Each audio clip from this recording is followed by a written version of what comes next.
We should also have, I invited friend Phyllis Maslin to attend the meeting. She may be showing up. I think I saw Phyllis here. She's there.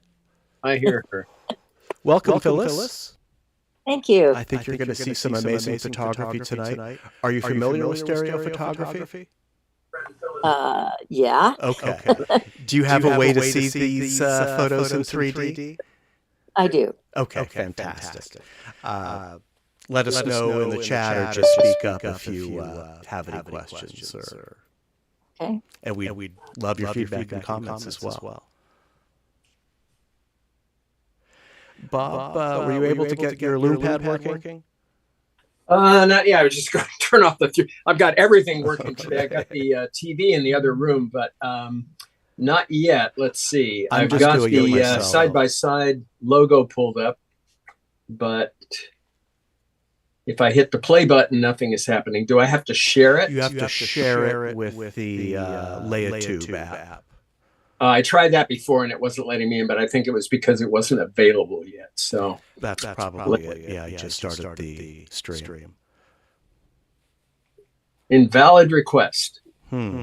You'll probably need to reload the app or maybe even restart your Lume Pad. It can be a little fussy. I find.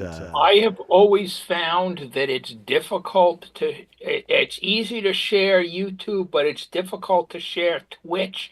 And it's easier in LeiaTube to just go to the right thing. But every time I have to figure out what it is I have to go to manually. Yeah, I don't think I've signed up for Twitch. So yeah, if you can put that in the chat, then that's going to help people who want to just go manually to the Twitch stream. Because for some reason, sharing the Twitch stream just doesn't work. Okay. I think it's another Lume Pad bug. Yeah, it used to work fine, and they broke it with the latest update. Okay, well, it is working for me on my Lume Pad. The YouTube side-by-side stream doesn't work for me. Let me see if I can get that direct Twitch stream for you. If the latest app does work with YouTube, but not anything else. Got it. All right. Well, unfortunately, I don't have that direct link available right now. Yeah. Herb, if you wouldn't mind. I will have to look because I can't get the start on my pad. All right.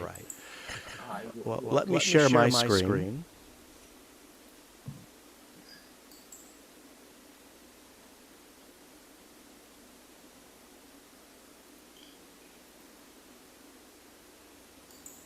And if you're following along on Zoom, you should see our full-width side-by-side slideshow.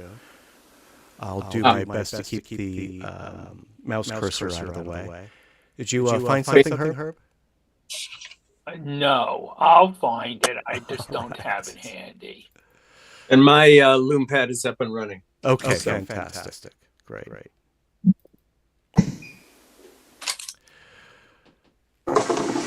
All right, well, I think we are ready to begin.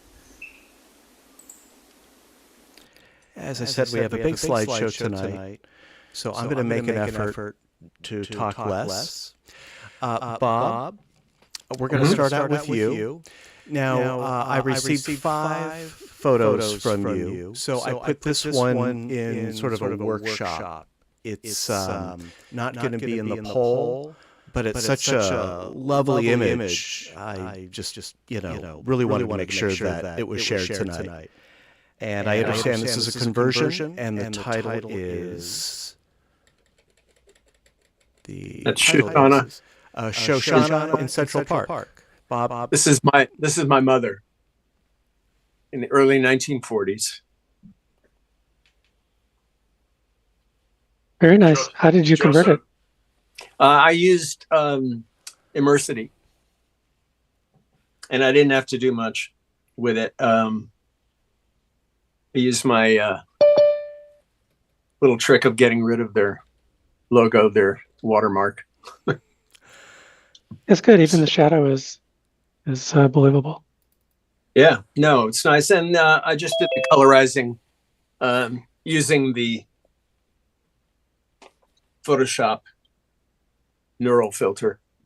Oh wow, very nice. Yeah, I love the jumpers. Yeah, she was an amazing, sweet lady. Yeah, she it looks like a repeated line in the tile right by her foot. Yeah, possibly. I did some a little bit of Photoshop work, I think, there. It's a great picture. Bob, would you colorize this in Photoshop? Did you color both views separately or as a single photo? No, it was a single photo. I still have to learn the ins and outs of the neural filter in Photoshop. I know you can tweak it and do masking, which I haven't done on this at all. I may have done a couple of passes and combined, but I don't think so. I think this was pretty much out of the box.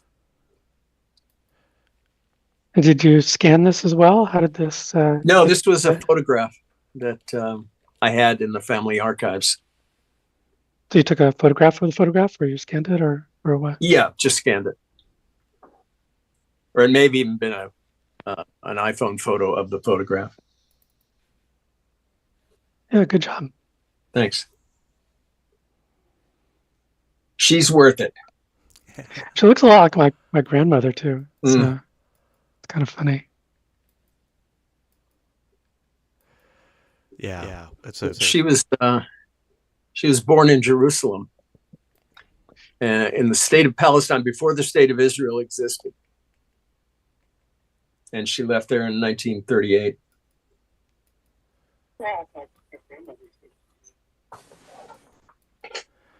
Well, thanks, Bob. Sure. Yeah, my pleasure. What a fantastic image. Our next photo, which is will be on our poll tonight, is by Jay. And the title is Security Company. This was shot with the Lume Pad, and yeah, it's a security company that has all of these fiberglass creatures, just a whole zoo of them. So this was the one that basically had the best composition.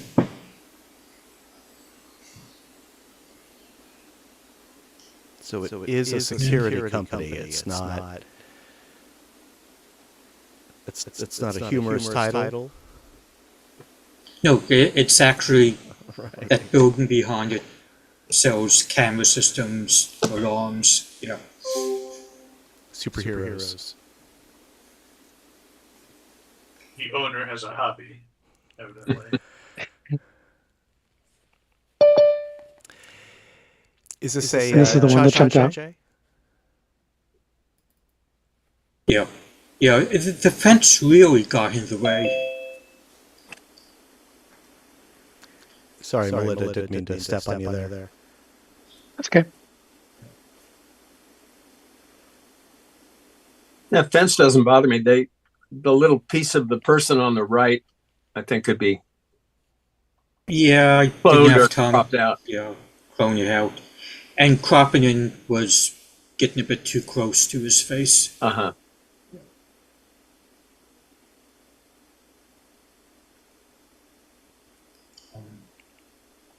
Yeah, I think that fence adds a layer of depth.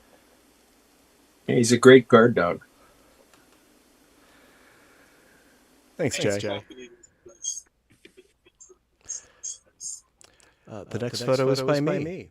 The title is Troubleshooting a Stover Hit and Miss Engine.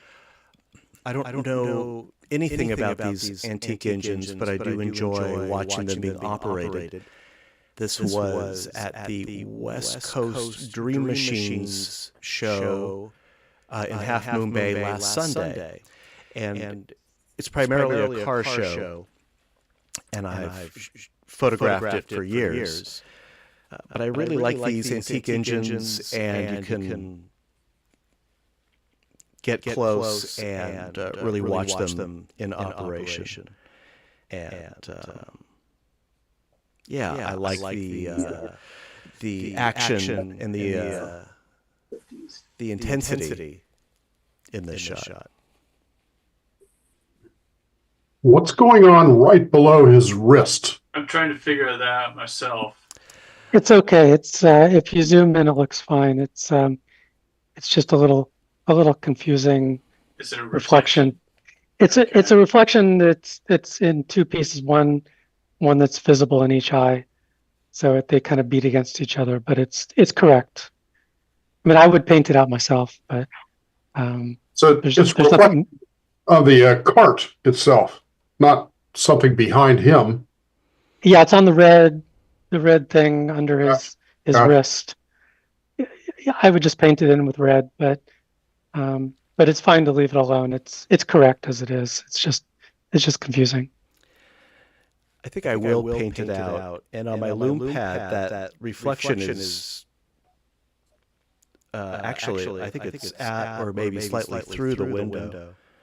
It's floating forward for me. Yeah. Well, that's what it appears. If you zoom in, it looks correct. Yeah. I'm not going to zoom in tonight because I'm testing a new setup here, and I don't want things to break too much. Next week we'll have the zooming in operation. But yeah, that's definitely what's happening, and I'll probably just paint it out. It reminds me of a toy I used to have as a kid, a steam engine, a metal steam engine. I remember those. They really work, right? Yeah. You make a little fire, and it's like this whole thing to try to get it going. Yeah, exactly. I'm trying to find one online. This is the closest I could find, but yeah, I can't. I don't know if anybody can see that. You know what else are neat and are easier to get are Stirling engines. Have you seen those? Which ones? Stirling. It's a much simpler design. It works really well for small engines. You can basically just put it on any warm surface and cool. And it chugs along there. And you can find those, whereas steam engines, I don't know where you would get that. I have too much stuff as it is. I have to get rid of things. I hear you.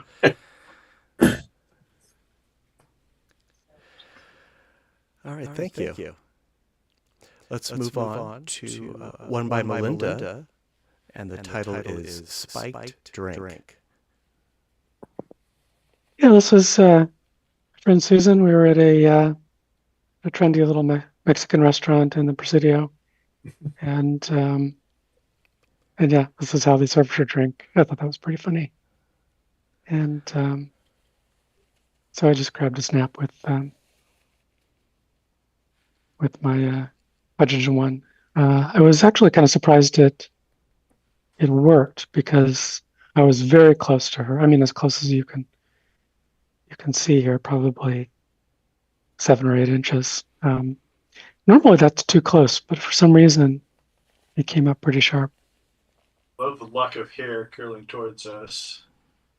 The lock of what? The hair by your ears is extending out of the window towards us. It's a great little extra bit of 3D. Yeah. I didn't do anything about that. I was just trying to set the window at a reasonable depth, but I was lucky with that. I noticed that too. That was a nice happy accident. Yeah. That glass or saucer couldn't be a better 3D subject. Isn't it though? It's funny. I don't think we even talked about it. It was quite a nice presentation. And it looks great side by side and on the Lume Pad, both. Oh, good. I especially like that we could see her eye. I wasn't looking for that at the time, but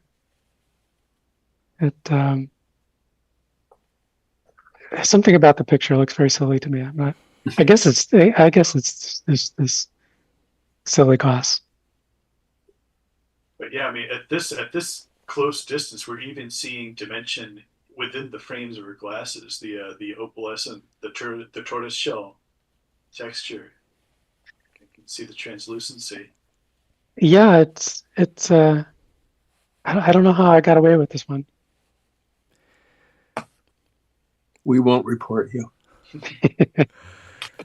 The light is very flattering too. You have nice ambient light, so you're really up close without revealing any blemishes in her face.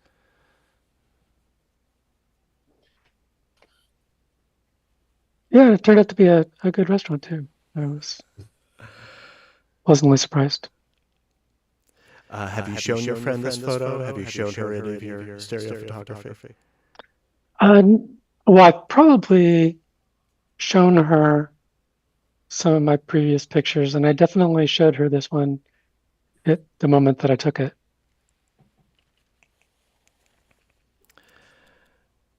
Oh, fantastic. Thank you, Melinda. Hmm? And Roberto, welcome. Saw you come in.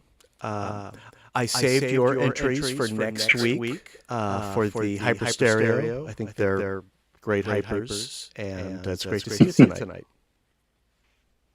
Thank you. All right. Yes, I'm a little bit late, but thank you for having me. Of course. Let's move on to one by Oleg. Welcome, Oleg. Hi. Hey, the title is Worker Mimics a Sign at His Work Site. Yeah, this is in my neighborhood. They're planting flowers all over the place. And I set up my tripod at that sign at the bottom left and waited until one of the guys working there sort of mimicked the sign. You're so patient. Did you consider like mirroring the sign to make it perfect? Say again? Did you consider mirroring the sign? Because you could just flip the sign around. Oh, no, I did. What I did though is the guy that's doing the digging, he was very small, and he was fighting with the group of people in the rear of the picture. So I made the guy larger and brought him forward, so he's more in the picture. I would have offered him a beer to come even closer and pose next to that other cone. He was too far away.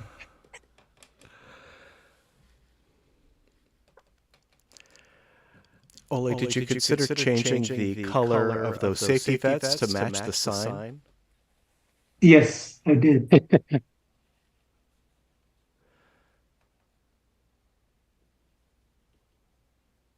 And you preferred it this way, right? Yeah, the sign, by the way, was very old and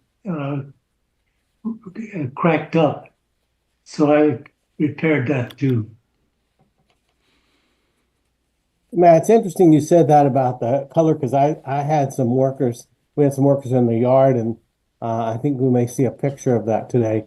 And I noticed when I took a picture with my W3 that the orange vests that they were wearing came out yellow.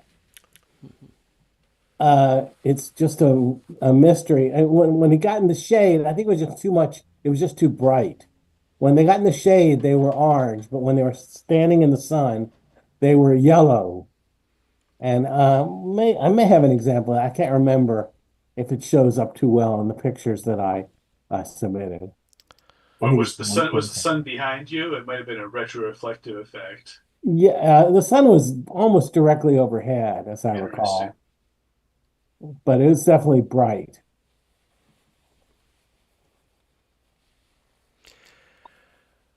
Perhaps some fluorescent dyes in the ink.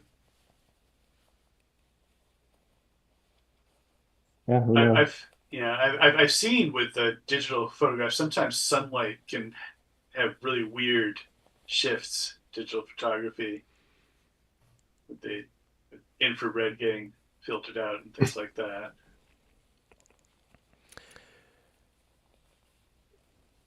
Curious. I'll see when we get there. Well, thank you, Oleg.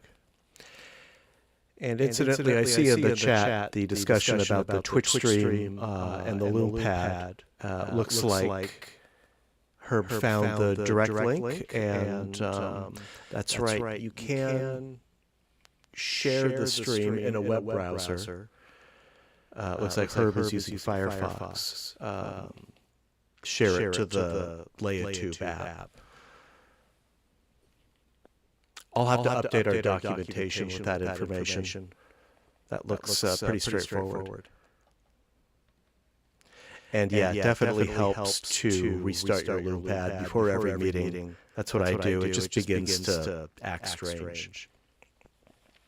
Anyway, thank you, Oleg. Matt, I was the one that mentioned Firefox, and I misspoke. I was actually just going straight. No, never mind. Well, is it working for you? It is. Okay, it is. Okay. That's what I'm up and running. Glad to hear it, Mike. All right, our next photo is from Bob. Surprised orchid.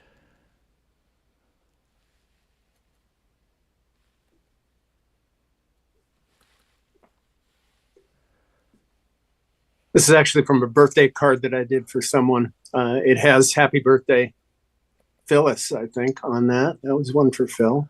Right. But I chose to show this one. Very clever. And the orchid was a macro shot. It was a while ago, so I'm not sure exactly what I shot it with. It could have been a macro realist, or it could have been a cha-cha. And I just added the eyeballs in Photoshop. Were you channeling Jim Henson when you made this? It does look like a Muppet, but yeah, I tend to see faces and everything. So this one just jumped out. I just loved it. All it needed was the eyes. It's got a lot of personality. Yeah. And a great composition as well.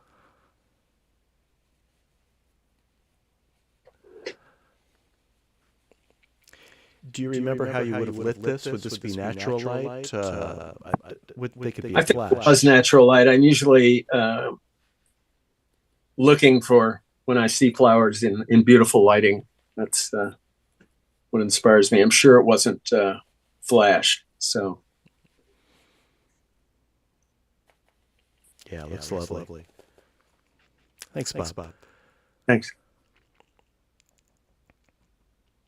Steve, we have one of yours up next. Road construction. This is a rehash of one I submitted last month. Right. And I tried to take people's suggestions, and I don't know if it's completely working.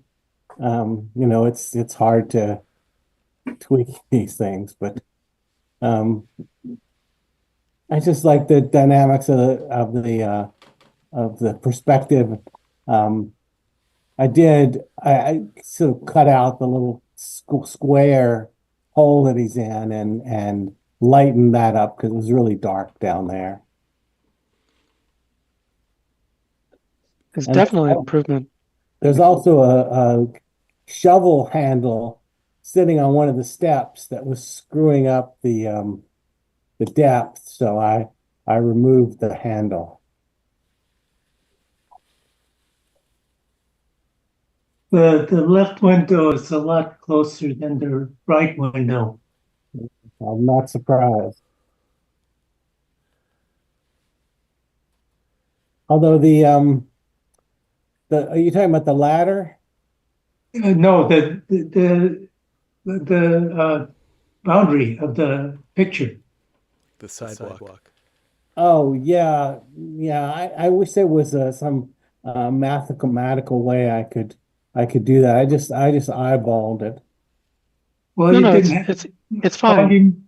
All you needed to do was make the left side of the picture same as the right side. It'd be right out the window. I'm not sure. He's done a kind of a false frame with it. If you're able to view it with a different background color, you'll see what he did. So it's a little bit of an illusion. What you think is the right edge is within the image. And I think it's fine to have the left. I was talking about the left edge. Oh, I'm sorry. So what's your issue with the left edge? The right edge is, let's see, let me look at it. Yeah, the right edge is the right edge is at the window, and the left edge. Oh, I see what you mean. Then if the right edge is behind the window, then the left edge should also be behind the window.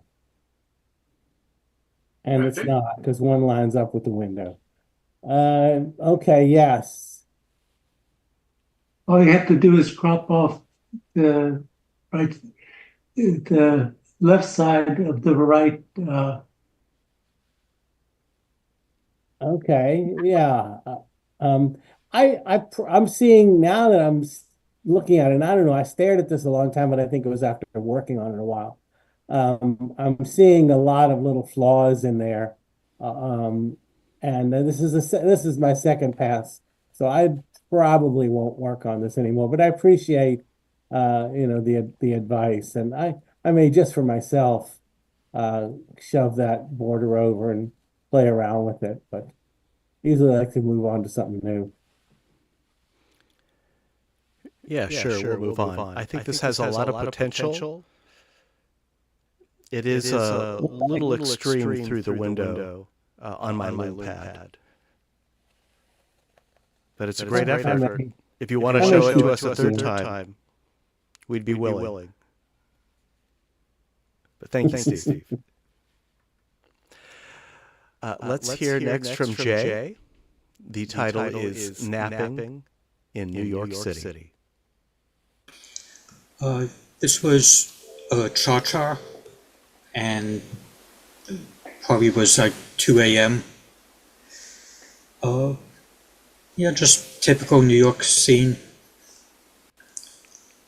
I think I used the wide angle lens on my cell phone.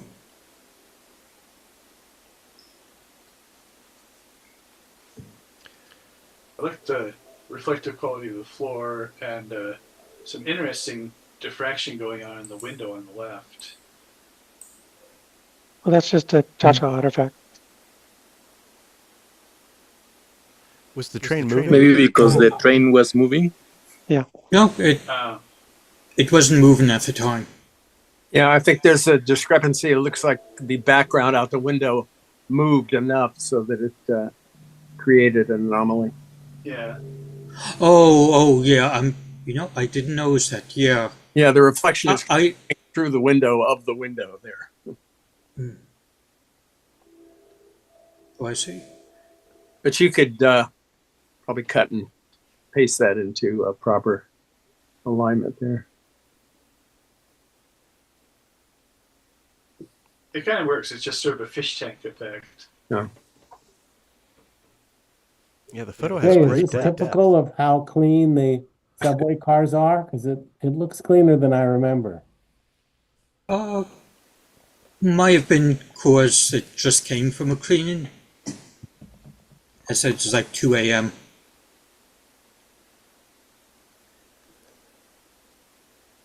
You've got great depth in this one. I think those vertical bars really add a lot to the illusion of depth.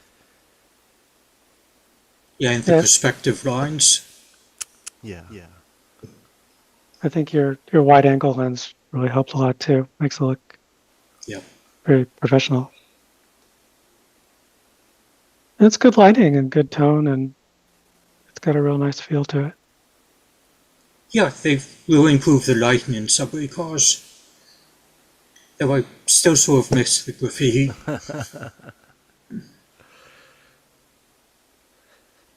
And it's nice your subject sat perfectly still for you. Little did they know they're being talked about by a dozen people in California. Several years later. It's surprisingly clean. That floor is clean. Yeah. Yeah, it looks cleaner than a BART car.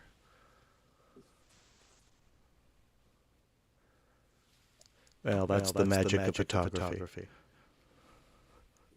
Thank you, Jay. This next photo is by me.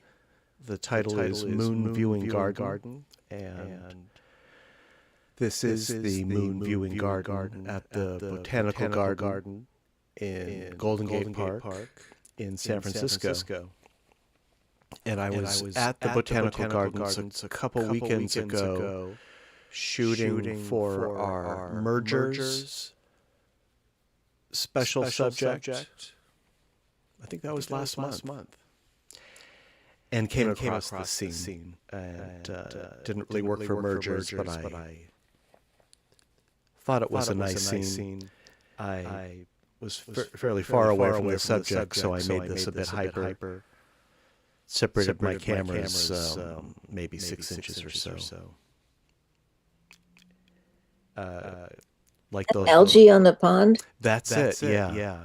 It's a very still pond. It's not usually covered with algae like that. It must be a seasonal thing. I'd never seen it that way before. But I really like the light and the shadow cast on it. Beautiful. Oh yeah, it's gorgeous. Is this like golden hour?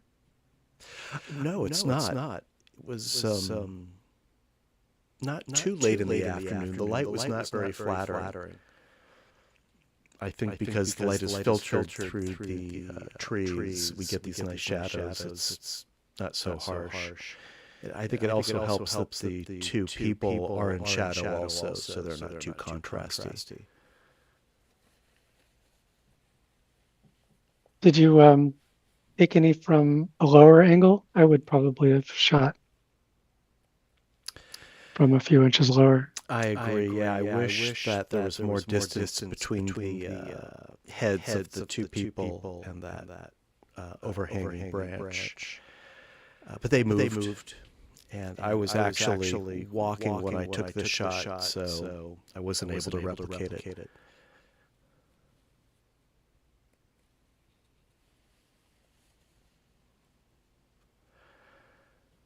All right, thank you. Melinda, you're up next. This is Feed Me. Yeah, another study in green. Not as lush as yours. Just another succulent. I don't know if it's an aloe or whatever, but it really caught my attention the other day. Just in my neighborhood, a tiny little thing. It's probably about 4 or 5 inches across. And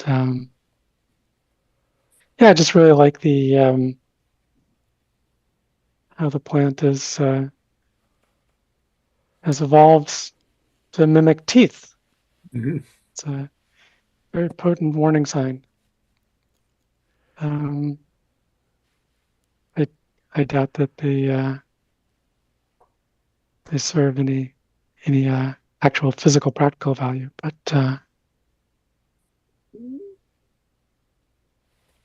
yeah, I don't know. And the lighting is a little harsh. Separation is probably just half an inch or something. Separation looks perfect to me. Okay. Do they make drinking glasses out of that thing for the wine? Took me a while to understand your question. The other picture. It's like a poster for Little Shop of Horrors. Exactly. Yeah. Well, that's the title. Yeah. Scary to me. Audrey too. Oh, I didn't hear the title. That's perfect. Yeah. Well, Audrey 2 was yeah. My I don't know. Quite a while ago, I did one. I think it was called Audrey 3. and I considered making Audrey 4, but then I don't know. I was going to ask you, I was in that area that you shot the other succulent, and I was trying to remember what intersection it was at. I wanted to go take a look at it. Oh, you didn't find it? That's too bad. And hey, no, what you'll have to. Yeah, it's on page. Yeah, I think it's closest to Masonic. Okay. It's on the north side of page. I will look for it next time I'm there. Did you get any nice shots of hate? No, I was just kind of passing through. I was visiting a friend in his studio and doing some music stuff. So next time. Yep. Well, I would make this one of the series. Was in San Francisco 2 weeks ago on a cruise ship.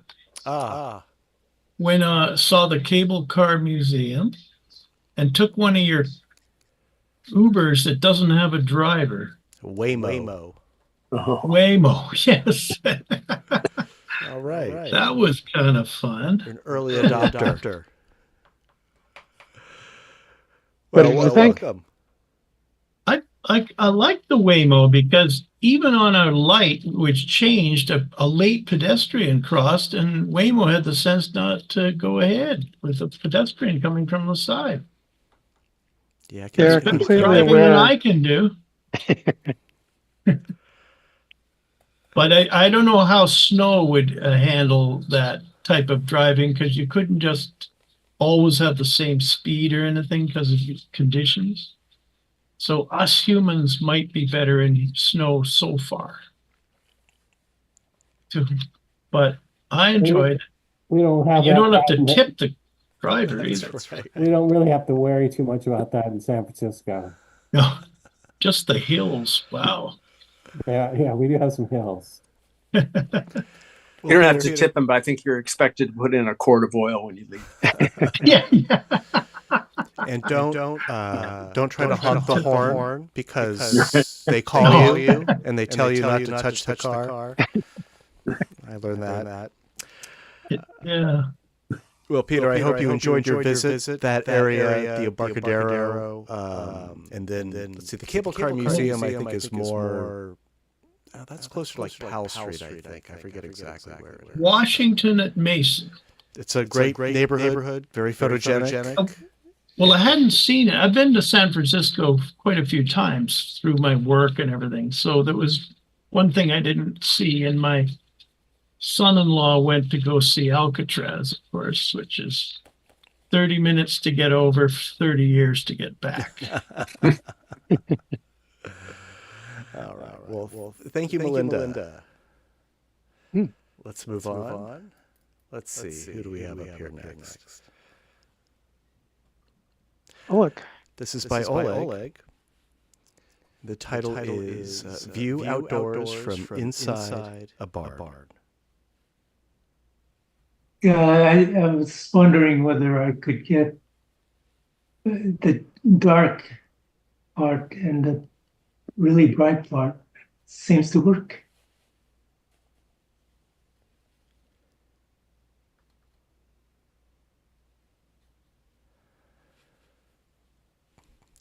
Sorry, guys, this is a little slow on the live streams, but it's popping up in a minute here. So did you do anything special to the light and dark parts independently? Oh yeah, I did it in Photoshop. I mean, like, did you select all the dark parts very carefully and then Right. Yep. Oh, okay, cool. Nice job. Beautiful exposure. Yeah, it totally works. It's not blown out sunlight, and the interior is definitely visible. I always like shadows, the way that provide guidance for the eyes. Would otherwise be a flat floor.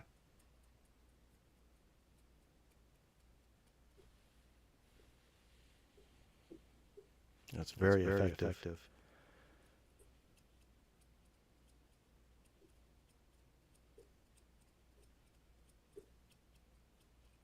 I think the word that I'm looking for to describe this is expansive, having that large space to look through, kind of contrasting with the smaller window-sized gap next to it. Really encourages me to explore that distant background.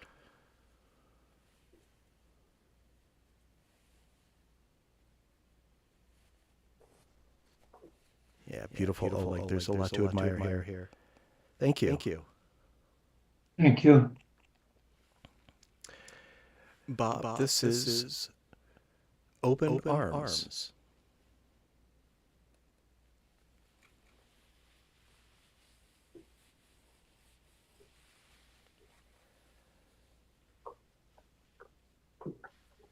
Yeah, this was at a bar, I believe, near Nashville. A large welcoming statue outside. Bob, is this all shot at once, or did you composite the moon in there? Yeah, I put the moon in. It needed something, and I liked the balance of. I'm not sure I got it in the right place or the right intensity, but everything else is just one.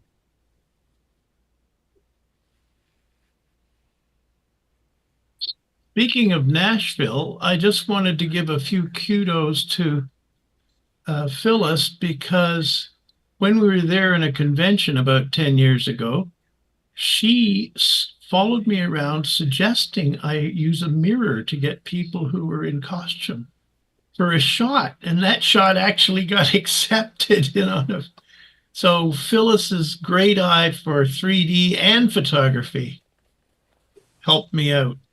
Thank you, Peter. Well, it's a true story, and you're just well deserving of. I remember. Yeah, that was cute. Yeah. Civil War shoot. Yeah. Peter, so how did what was the mirror for? How did that work exactly? Well, it was people in costume, sort of Civil War costume, were around, and we were able to go around with cameras and look and take photos of them and inside their building. And Phyllis just showed me the beautiful mirror reflection of this woman in a shot that I hadn't spotted. So there, your question about Phyllis's 3D has been, she is very good in 3D. So I was a beneficiary of that. And I don't know when that convention was. 11 years ago, maybe? Sometime, yeah. Yeah. But anyway, yeah, her photography is fabulous. Thank you. Well, and she paid me $25 to say something. Phyllis, we would love to see some of your photography if you'd like to submit some for a future meeting. I just found out about it yesterday, so I didn't have time to get my act together to read how to do it. Yeah, how to do the right mode. Is it 1080? Is that what you want? Or side by side, left side on the left, full width. Right. Yeah, check out the website. Send me an email if you have any questions. We meet twice a month. The first meeting of the month is on the first Tuesday, and that's the open division, which is what we see here. And then the second meeting of the month is a special subject. Next week's meeting is our special, and it's hyperstereo. So if you have it's any the first, second week? The first and second week. The first and second Tuesday of the week. Okay, awesome. Yeah, we'd love to see your stuff. You too, Peter. This magnificent photo you described. Why don't you send it to us, and I'll show it at a meeting. I'm not even sure where I put it. It's taken with a Fuji, I think, but it's lost in my archives that my estate will go through when I pass it. I'll be like the Vivian Maier of Toronto. Well, if you get ambitious or if it falls in your lap, Thank you. let us know. Well, I may Send it inflict on. a few more conversions on you if you will take a look at them for your open house or whatever it's called, open projector. Yeah, absolutely. We love your conversions, and I think we have two conversions tonight. I think you missed the first one, Peter, but I'll mention the second one when it comes up. Oh, yeah, thanks. Yeah, keep them coming, Peter. Okay, thanks, man. On this photo, I wonder why there's so much black on the top.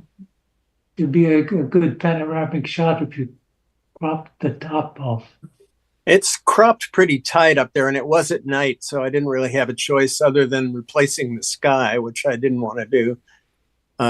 The moon was already pushing it, but since it was the open section this week, I thought this was the perfect shot. The open sign right on the shot, so it definitely fits the category. Well, the lamp in her hand, that the flare is extending to the top of the frame. It's the moon and the cloud, which again, there's a separate element that seems to have a border baked in. Mm-hmm. You can just soften that at the top. Yeah, I hadn't, my TV's been on the blink, so I haven't been able to see this large projected, so I was curious how it was going to play tonight. So this tells me a lot. I can see what needs to be done in the background.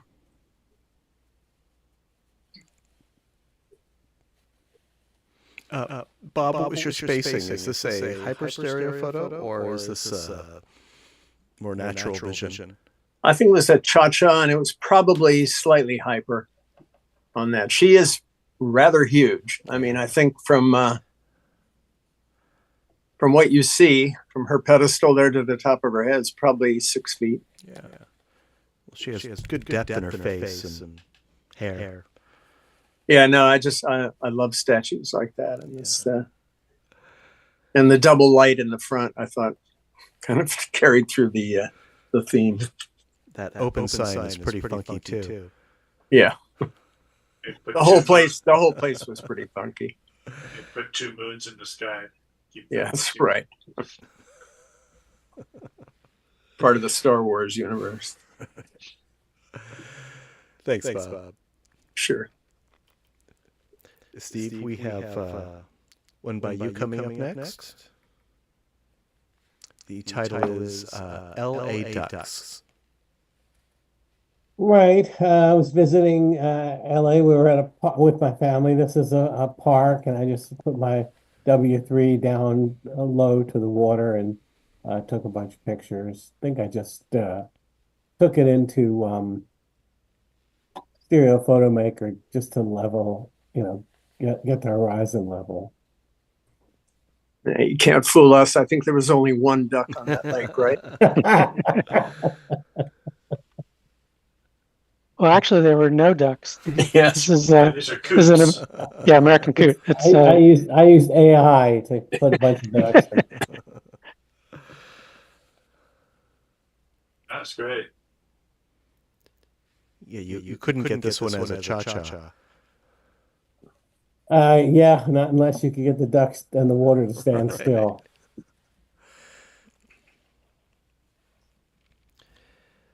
Steve, your W3 seems to be working great. Are you having any problems with it after all these years? I wore mine out, and I'd love to get a replacement. It's a really fun camera. Yeah. Now that you said it, you probably jinxed it, but no, it's fine. It's working fine. Yeah, I'm paying attention to, because I know you've tried lots of things. You've got your Sonys and you got your Lume Pad, and didn't you buy one of those little camera, the one that takes forever to get to power up? The Ego, yeah. It's in a drawer. Yeah, I think we saw a demo of that at the 3D at one of the 3D cons, and it was pretty cool, but I knew it wasn't exactly going to replace the W3. Yeah, hold on to it. It's a great camera. Yeah, I couldn't do without it. I mean, I do take a lot of cha-chas. I just have a question about cha-chas. If you are photographing ducks all going the same direction, do you have to consider them like clouds? So you have to cha-cha the correct way to make sure the ducks don't suddenly float in the air or go underneath the water.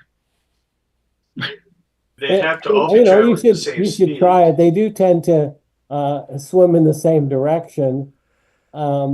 I mean, the water is going to be, if you're this close to the water, it's going to be a problem. But you might be able to get away with it. If they were, the background's going to go flat. and if they were Canadian geese, they'd probably be polite enough to hold still for you. But Well, I don't think these are coots, right? yes. Right. Oh, goose, yeah. Yeah, I wouldn't try to cha-cha. It's sort of a on the water. silly question because with clouds we always have to cha-cha the right way. I like the idea. The next time I'm in a situation like this, I'll have to try it because that's a fascinating idea. Thank you, Steve. I hope you get a chance sometime soon. I think it might be fun to see what results with a stationary camera for a shot like this. The waterfowl are moving, in this case, from left to right.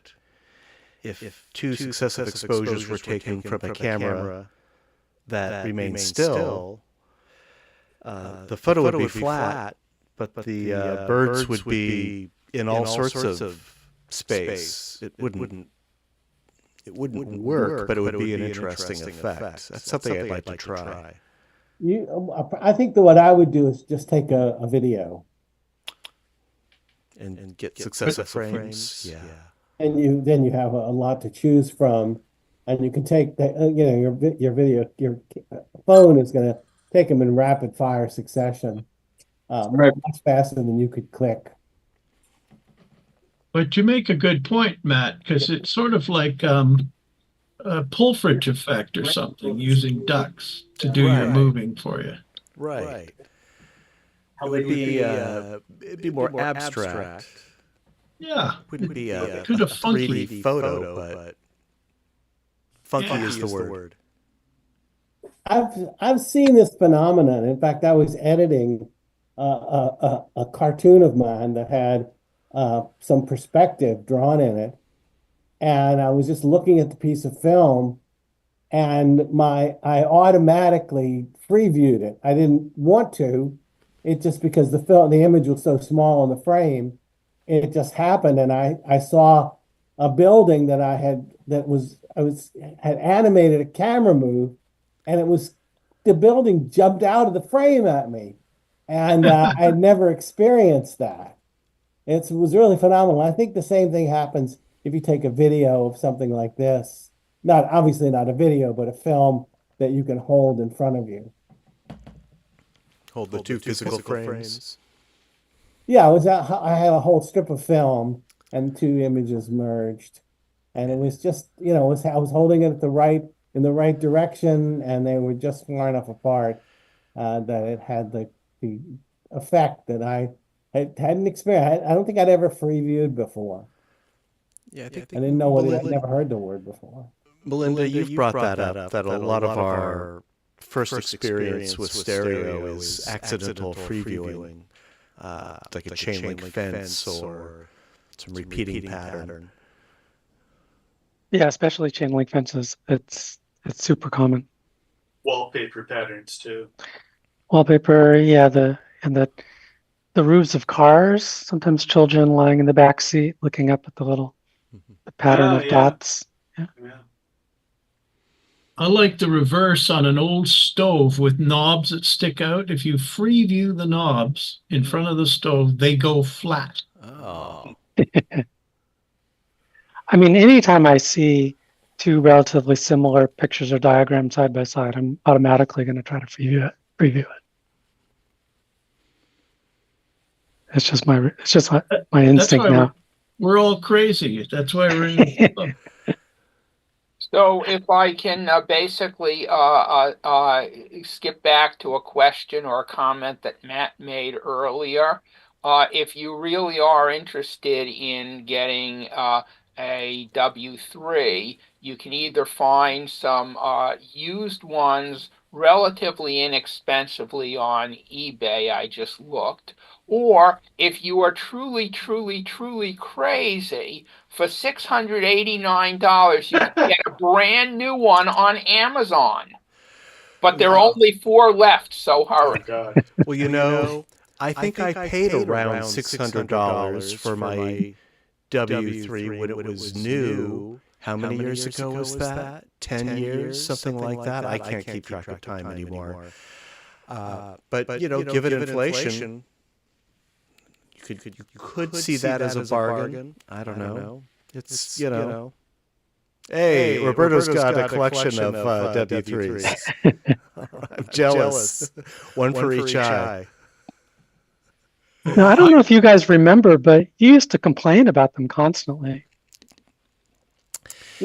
Yeah. I think it was kind of a love-hate relationship that Tiny you guys had. sensors, prone to blowouts, very fussy with manual settings. Light levels, I think, was an issue. Yeah, low light. Low light, blurs yeah. and low light. Yeah. Poorly situated flash. But it is a real camera. It's not a tablet with 2 lenses. It's an actual Japanese instrument for photography. That's what I. It's made by a camera company. Yes. Right. But now you have the X-Beam Pro. I mean, that's got to be way better in pretty much every way, right? I disagree. You could say certainly the image resolution is better. It's a little flatter. Well, the lenses, the image quality. It's a standalone camera. It's not a camera. I don't know. It's a should probably get on you, Matt. You said you had a lot of pictures this go round. Yeah. So we should probably move on. Thank you, Steve. I did say I'd shut up tonight. What about the Nishika that I could have got pallets full of them for $3 each, and now I think they're $250 or something. Well, aren't those for film? So I think they use them for flippies, or what do you call those things, back and forth stuff? Oh, the GIFs. The Wigglograms. Yeah, I think that's what people buy them for. I don't know. It's a lenticular. It's like a 3-lens camera, right? 4 lenses. 4 lenses. Plastic lenses. Yeah, those are film. Film, yeah. Well, let's move on. We have one by Jay up on the screen right now. And the title is Japan Fest Dancers. Hey, Jay, tell us what we're looking at here. San Jose has a Japan Fest. We went this past weekend. Our fun. I'll have some more images next month. And a Lume Pad. We have monocropping. That's about it. Yeah, plenty of depth. That's very nice. Yeah. Yeah, having her at the sweet spot really helps. Yeah, Great expression on the woman on the right, balances beautifully with the rest of them. Wonderful composition and expression. Thanks. She really sets the spirit of the event.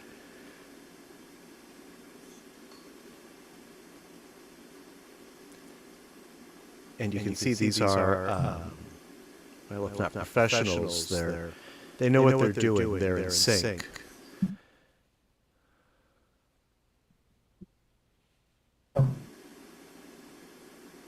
I like that little kid way in the background. Yeah, there's like 6 little kids as part of it. Well, one of them is framed like right in the middle and kind of against a dark background. It's Oh, you mean the audience? In the audience, yes. Oh, yeah. Yeah, there's a few little kid dancers too. Yeah, I didn't even notice that. Look. And the guy in the middle is literally off the ground too. Yeah. Mm-hmm. Oh, yeah, I didn't notice that. So is the person on the far left of the photo. Oh, yeah. It just shows the high shutter speed to capture that action, to freeze that action. Yeah, it was early afternoon, so good light. Yeah. It's a very decent camera on that Lume Pad. I never use mine. I always forget. Yeah, Nemo really pushed to get something good. Yeah, it's good.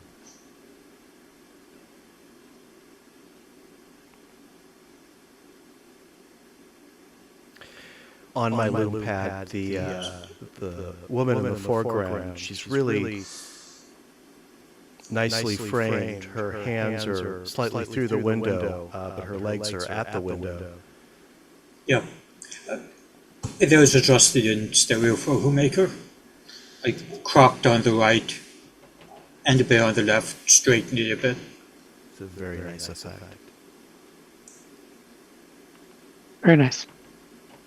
Thank you. Thanks, Jay.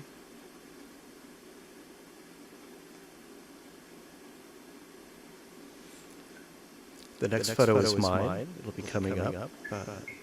Danger, Keep Away is the title, which is also written on this helicopter. This was also at the West Coast Dream Machines. And I found some humor in this situation. You can see there's a person behind these blades sticking his finger right through them. Exactly what the message says not to do. Well, maybe it doesn't say that on the other side.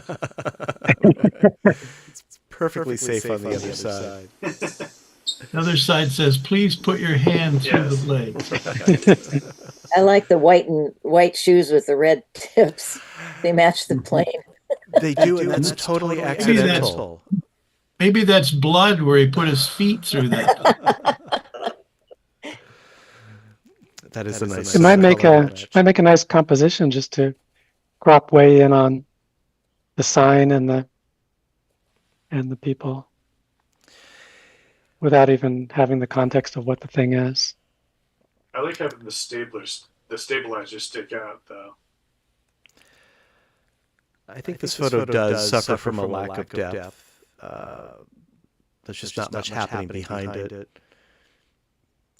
So I think that stabilizer gives it some 3D. I kind of had a hard time with this one, cropping it so that it would have some depth and that it would be balanced. It doesn't need a lot.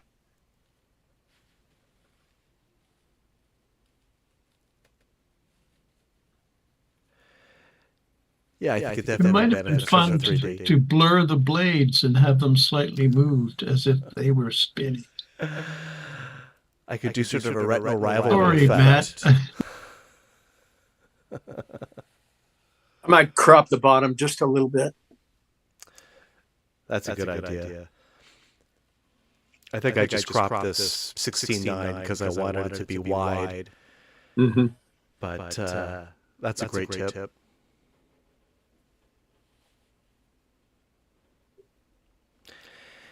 It's a fun event. It was a little smaller this year. It was freezing cold, much colder.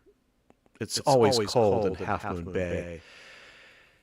One thing I like about this event is that it's always overcast and foggy, so there's plenty of ambient light to shoot all day. You don't have to worry about harsh shadows at noon or anything like that. In fact, I could probably brighten this one up.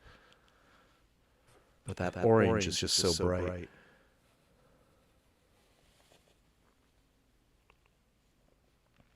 Thank you. Let's move on to one by Melinda.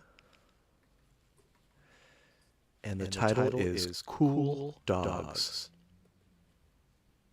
Yeah, this was just a very sunny day on Chestnut Street in the marina, and a woman with her dogs was sitting out at a little table outside the Starbucks or something, and I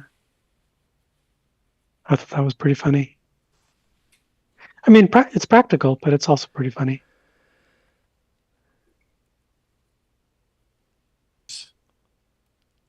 She must have trained those dogs as puppies to wear those sunglasses. Yeah, maybe if I see her again, I'll ask her how she did that. It's a perfect expression on the dog's face.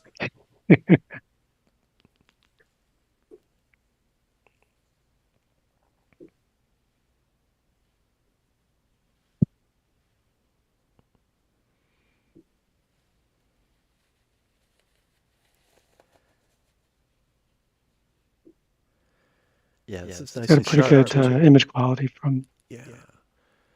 this one too. This is your hydrogen one? Yep. Yeah, it was surprisingly sharp. You got great detail on the fur, even the fine strands under the chin.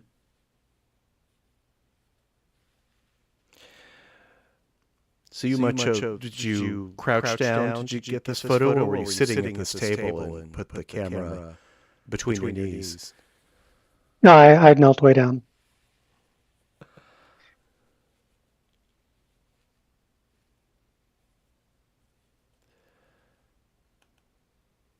Yeah, a lot of humor. Thank you, Belinda.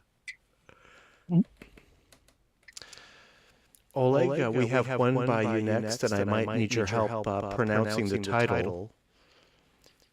Steel Sculpture at Lake Lonque. Did I get that right? I forget. Maybe close enough. Oh, Yankee Way. Yankee Way. Got it. Lanky Way. Spelled LLAQIHUE. Double L will be a yeah. Yeah. Is this in Chile? Yes.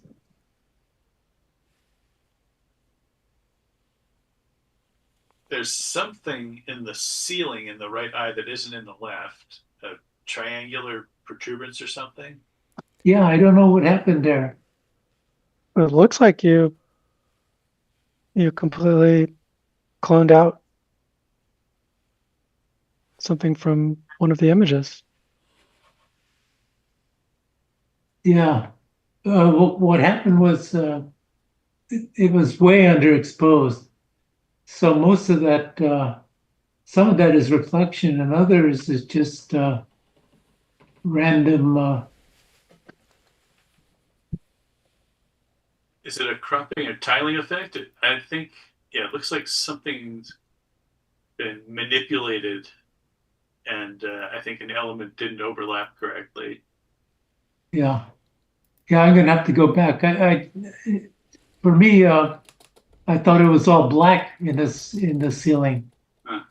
Didn't realize there was so much detail there.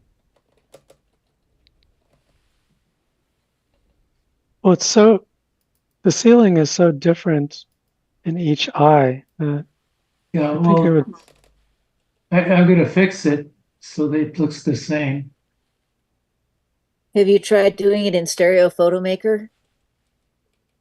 Where you choose one and you choose the right image and the left image exposure comes out the same?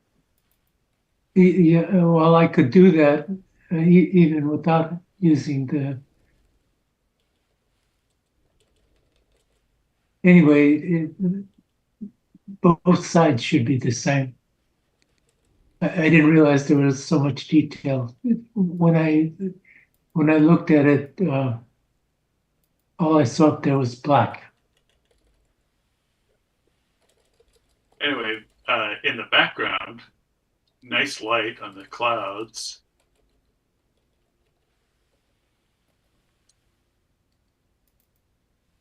you could leave the ceiling as pretty much black and then just crop way in so there's not a lot of black. That was the idea. I wanted the black in the ceiling balanced the black in the floor.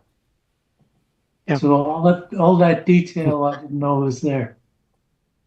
I think part of the ceiling is wonderful. That light area in the middle, I like, and I think you could clone out a lot of the obvious anomalies. And the main thing is just getting rid of that one strip that looks like a beam that's wasn't cloned out of one image. Yeah. But the anomalies don't bother me as much, and I think it gives an interest to have that texture in the ceiling and that reflection that mirrors the floor. Yeah, I'll fix that. I'll make two versions. One the way I expected it to be with the black ceiling, and another one with all that whatever it is, fancy stuff. Well, I think that a great deal of that mismatched stuff was Photoshop artifacts. I think you might have been doing some some blurring or burning or something like that. Yeah. With the mouse before you did your before you raised the contrast, and then when you raise the contrast, then we can see all your edits. Like in the upper left corner of the left eye, there's a bunch of. I did know, and I thought I had a black ceiling, so I did nothing there. A pure accident. Well, what's real is the yellow green reflection at the top left. That was there, but all that other detail, I don't know what the hell it is. Right, but do you see how in that green stuff in the upper left corner, the left eye has all these squiggles around it, and the right eye is smooth. So I think you might have done the squiggles before you realized that you'd changed anything, and then when you increased the contrast or something, then your edits appeared. That's just a guess. I did no work at all on the ceiling.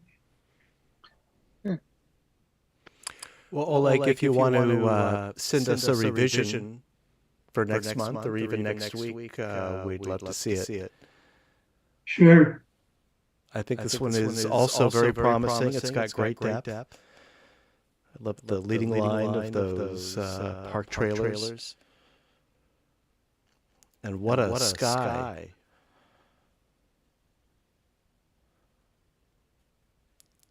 So share this one with us again, please. Okay. A little job for me next week. All right. Thanks, Oleg. Bob, we've got one by you coming up next. This is Cosmos Fur.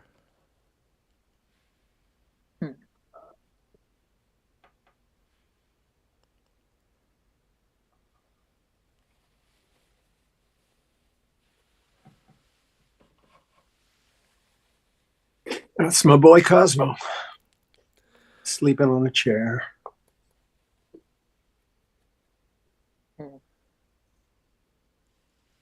Is that a hip? Is that or a knee? Shoulder? Yeah, I think that's his rear end, his back leg. Okay. But yeah, it's just the top of his. That'd be a knee. Yeah, the top of the knee. But I just love the way the fur separated there. Yeah, it's fun abstraction. What did you shoot it with? Probably my iPhone. Very good image quality. Yeah. Yeah, I'm impressed with the camera quality on it. And the light was very nice. He was sleeping in the dining room on a chair. Cosmo, you have a good eye for stereo subjects. I mean, this is not something that most people would notice. It's a very nice abstract. Thanks. Nice composition. The boy is very cooperative that way. You must be used to it. Yeah, he sleeps right through it. Yeah, what a great tactile quality to this. I think it's in June that our special subject is hypostereo, meaning a smaller bass than 65 millimeters. This one would definitely qualify for that as well. I wouldn't really call it a macro, but No. it's just perfect for the amount of depth that it needs.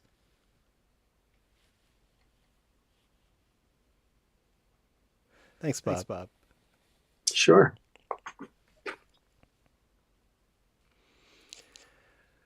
Steve is taking us back to Las Vegas with Fremont Street Patriots. They seem very patriotic holding the flag there. Yeah. Not too much to say about it.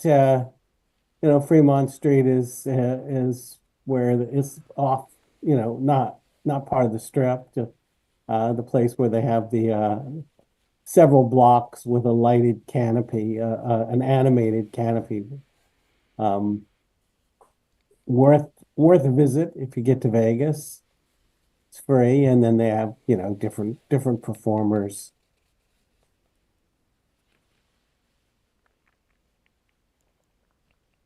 I like this sign, up for fun, in the Yeah, I was corner. gonna say, you've got your built-in title right there. Yeah, I should have called it Up for Fun. Or what's his tattoo say also on his arm? I was trying to read it. Like- Yeah, I don't know. Looks like a name. Ollie, I Yeah. think. Ollie? Okay. We can call it Slutzilla. Right.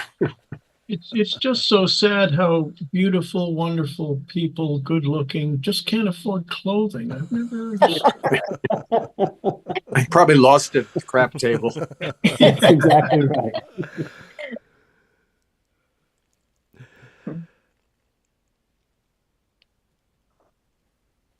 I can see there's no direct light on these figures, but it's nice and sharp. W3, I presume. Good old W3. And- Just the light from the canopy and from other lights around. I mean, it's Vegas. It's all lights. There's definitely a tint to it, which I presume is from just the ambient light from all the signs of that covered roof that you mentioned. I mean, their skin tones look a little blue, a little cool to me, and I went into Photoshop and tried to get it warmer, and it just, I don't know, I think maybe there's too much red in her dress and the flag that I just couldn't get it to look good. This is the best I could do. Other than, isolating. I probably could have isolated their skin, but that just seemed like a lot of extra work. I imagine. I mean, you could just maybe select her dress and her leggings, and then invert the selection before you do your color corrections. Yeah. Actually, the coolness of it didn't really bother me. I mean, it's pretty much what it looked like, and that's okay with me. I mean, I don't know if it bothers other people. I just thought the tint had too much of that kind of magenta and purple feel to it. If you could just warm it up a bit. Yeah. Okay. Well, might be worth it. If you select it as Listen suggested, if you do the dress, you could also just select similar, and it would grab all of the similar red. Yeah. You can do that. You can do that with Affinity. Yeah, but I would just add a little bit more yellow and take down that purple a bit. All right. I'll pitch again my technique for matching color by carrying around and shooting this color card, which is pretty beat up now. Steve, I don't think there's anything wrong with this photo. I imagine this is the light that you saw. But I've been shooting a photo of this card before I shoot my subject, and then get a light reading in Photoshop and the camera raw filter, the color temperature, and then apply that to the photo. And the colors just sort of magically correct themselves. But in this case, I don't think there's too much to be corrected. Well, thanks. And you're sort of taking these things on the fly because they're moving around. You're trying to get a good angle that has 3D and gets the figures in, and you don't want to walk up and hold a card. Right. I guess if you put money in their pot or something, you could do that. Yeah, it's not too practical for the kind of street photography that you're practicing here. Yeah, I'm just going around shooting. In fact, I shoot pretty randomly. I'm sort of the opposite of Oleg. I just shoot a bunch of stuff and then go through it when I get home. I mean, you could always shoot the color chip after the shot. I'm sorry, say that again? You could shoot the color chip after the people leave. That's not a bad idea, or just go like to a section that's close to there and take a picture that they necessarily don't have to be in. So yeah, that's an interesting idea. Yeah, I just drop mine on the ground and take a shot of it. And if it's in the same area with the same general light, usually works. I might shoot it 3 or 4 times throughout the course of a day if I'm out shooting as the sun changes or I change locations. But yeah, let's give it a try. I've had a lot of success with this technique. All right, good suggestions. Thanks. Yeah, thank you, Steve. This was a lot of fun. Jay, we have one by you coming up next. And the title is, I think it's Hollow Center. Mm-hmm. Yeah, so I visited the Hollow Center in New York and actually made a hologram. Actually, I could show it to you guys later. Really neat making the hologram. Doesn't require developing anymore. It just exposes 30 seconds and stops, and there's the image.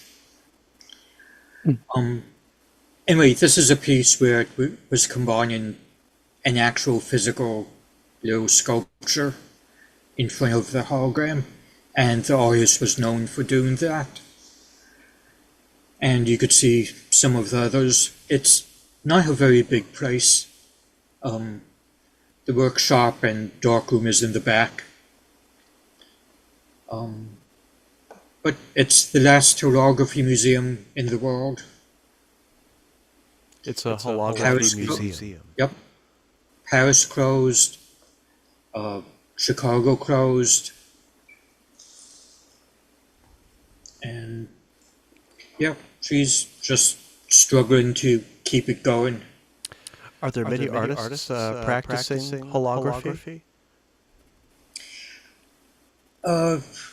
Sort of like 3D, it's aging out.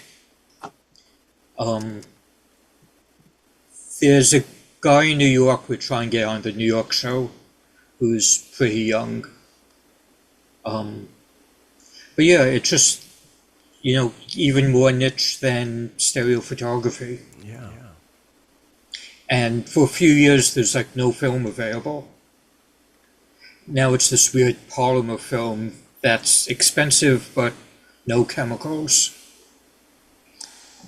It's like an instant hologram? Yeah. It should be in the archives. We had the woman who runs this on the New York Stereoscopic show.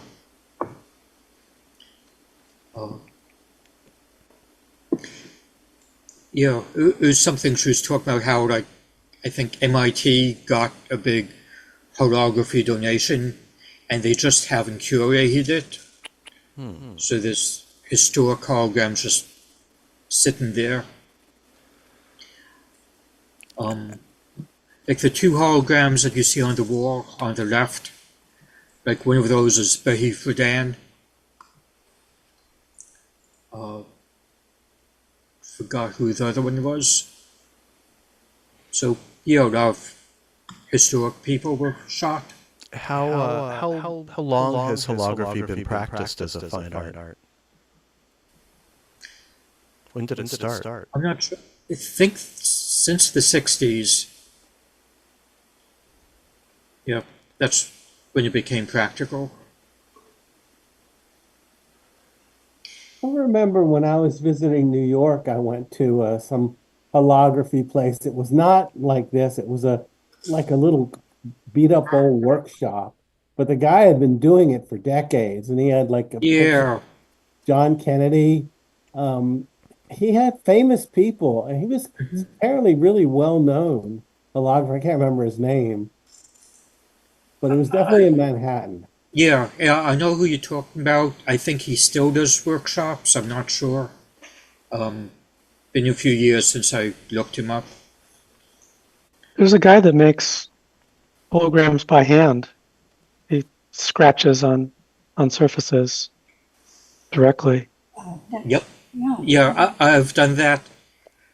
And there's also a really neat software that you use with a sort of CNC machine, where you could take an image, it'll make it into the scratches, and it's pretty reasonable priced. That sounds like fun. Yeah. As I tried doing it by hand, and the effect was okay, and pretty time consuming. Well, what a great subject for stereo photography too. I can see the 3D in the hologram, and I love the light, the shadows being cast from those small figures. Yeah. I took a bunch of pictures, going around the hologram, and I'm hoping to bring that into VR, because we have a filter that imitates a looking glass. So as you move around it in VR, it changes the pairs of images you're shown. So I think we could get a pretty good reproduction. I wonder if you could turn it into a hologram. A hologram of a hologram. Probably Gaussian splats you'd want. She has tried doing like Gaussian splats and photogrammetry, and it just gets too confused by the hologram. But I think keeping it simple is going to work.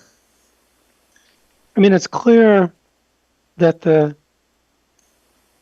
subject through the window in the art piece is behind the window in your stereogram, which I'm sure is why you took this image. Yeah. So it seems like it should work as a stereogram or as a hologram itself, but I don't know. I've never seen a hologram in a hologram. It's a vertical alignment issue with the shadow of the pedestal in the background. Not sure how it's happening. I'm sorry, what? The shadow of the pedestal in the background, the vertical alignment of that shadow is way off. Oh, you mean on the left? Yeah. Yeah, that's the guy's spotlight illuminating the hologram. Right. Yeah. So was that like moving, or is this No. a post-processing? They're just still ones. Okay. Because that shadow is really distracting.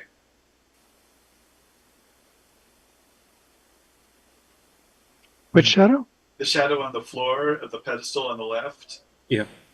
Where it's about 20% off.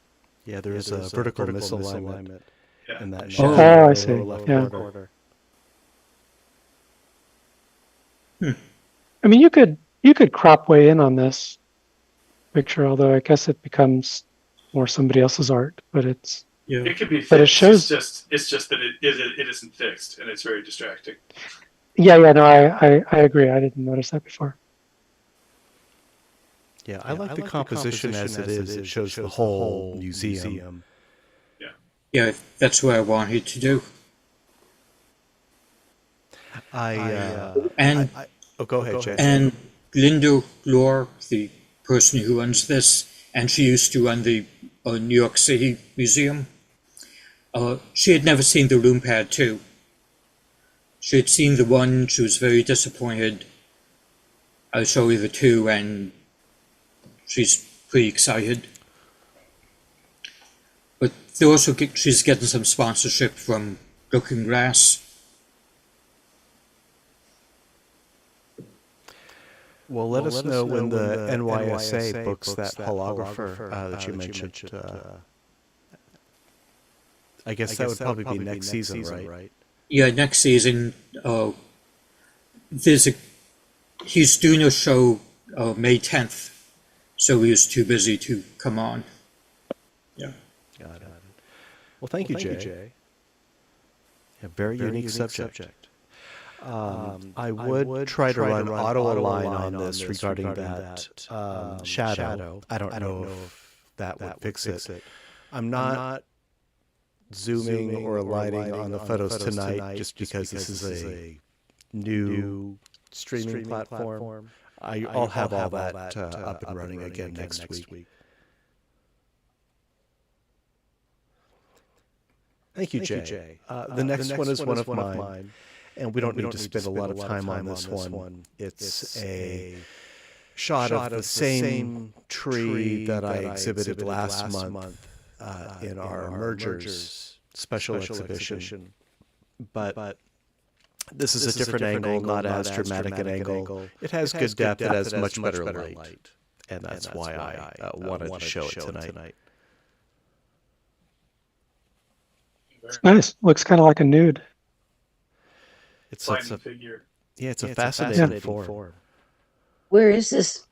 This is at Golden Gate Park. This is an Australian tea tree. I forget the scientific name of it. These Australian tea trees are all over Golden Gate Park. I think actually they're considered invasive, but they're very beautiful and they're great subjects for stereo. Yeah, beautiful. Very sculptural. Indeed. It does look like a nude. Maybe I should retitle this. Reclining nude. I'm going to have to relook at my Playboy magazines to see this one. Is that the term "waiting for wood"? Sorry, couldn't resist. That could be another time. Pay no attention to the man. Is that dead is the tree behind the Australian tree as well that's green, or just the dead looking lovely? I think it's just the dead looking thing. I think the tree behind it is an evergreen. Looks like a cypress. Yeah, something like that. So the Australian thing is the dead looking wood. The dead looking one, the horizontal tree, essentially. It just grows these long, twisting, gnarled limbs. So it's not dead then, eh? No, wow. Probably still growing. Boy, it's and a great photograph you got of it too. Oh, thank you.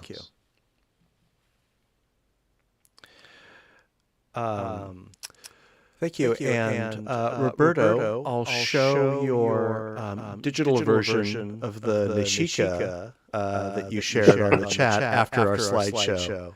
I'm very impressed with it. So we can look forward to that.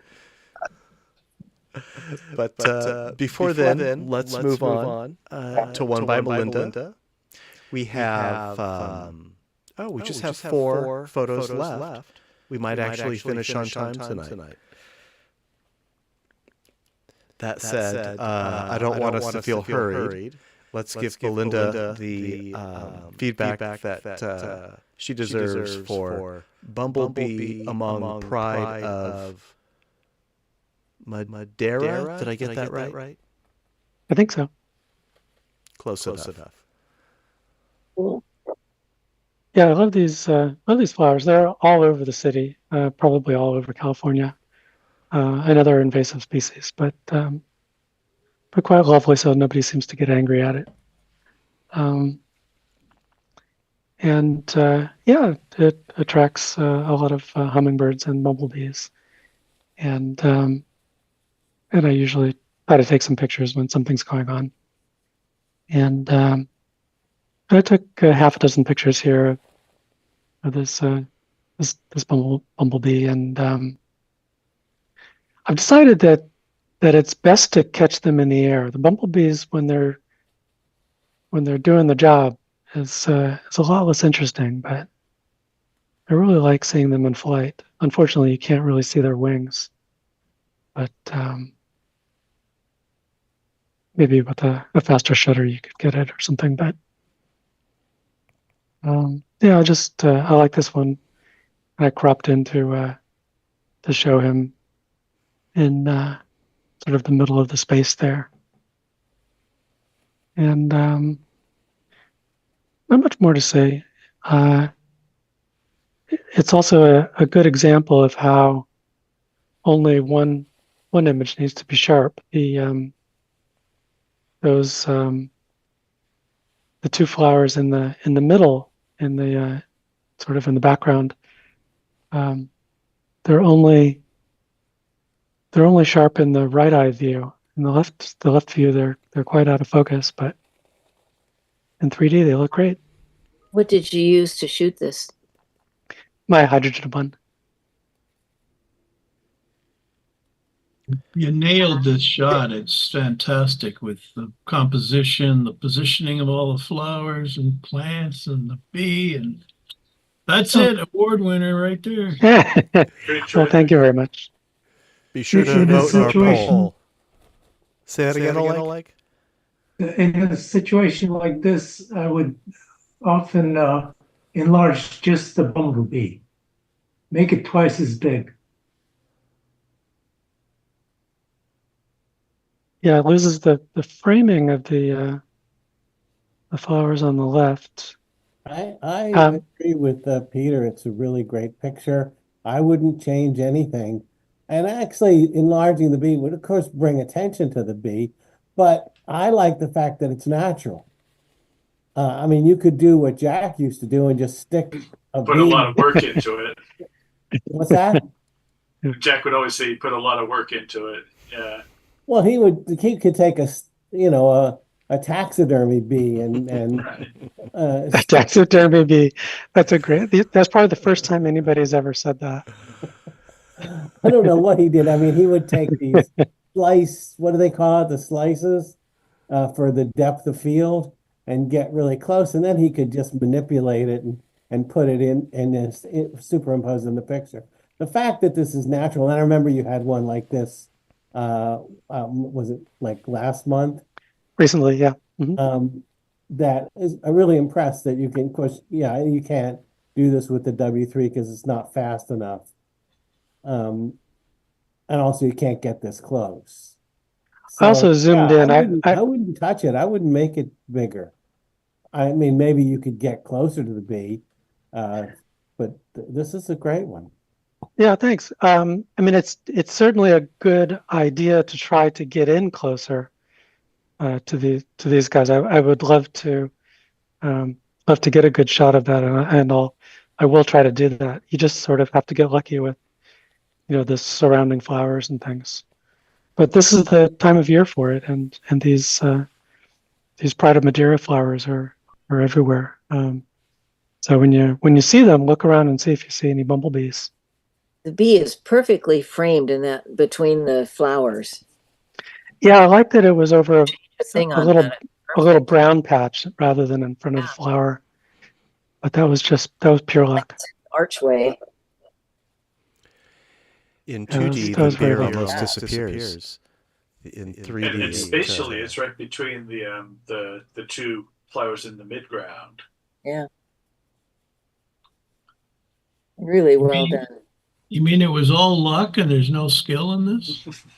I think 90% of success is showing up. Well, she did have exactly. I saw something interesting was going on. I took a number of pictures in that direction, and it was mostly luck. Just keep shooting at it, and sometimes you get something.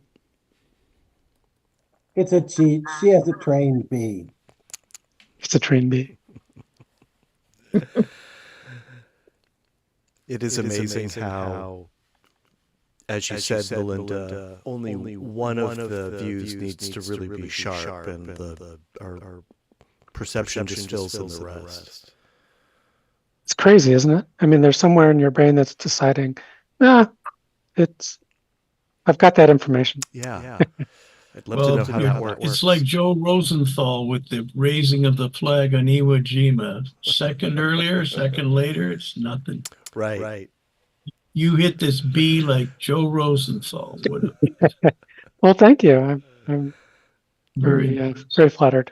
So, Peter, be sure to participate in our poll following this slideshow to give Melinda her due for this photo. You mean she wants votes on this thing too? I want votes. Only if you want to. Yeah. Participation in the poll is optional. I'll explain that in a few minutes. Thank you, Melinda. Thank you. Let's move on to Oleg's final photo of the evening. The title is Puddle at Entrance to a Vineyard. Yeah, reflections, and I saw that one and took a photograph of it.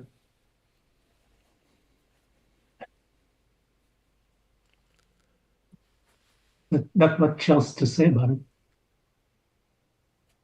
That really sells the space. I would maybe zoom in on it a little bit so you could see more clearly how the reflection is in stereo. Because that's kind of the star of the show, I think. Yeah, but I look at all my pictures on a large 3D TV. So a lot of things that look like small details, when they fill your eyes, it's not designed to be looked at on a small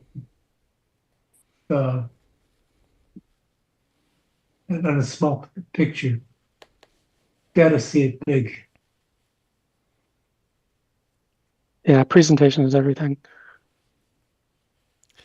Doesn't work as well being previewed on a smartphone.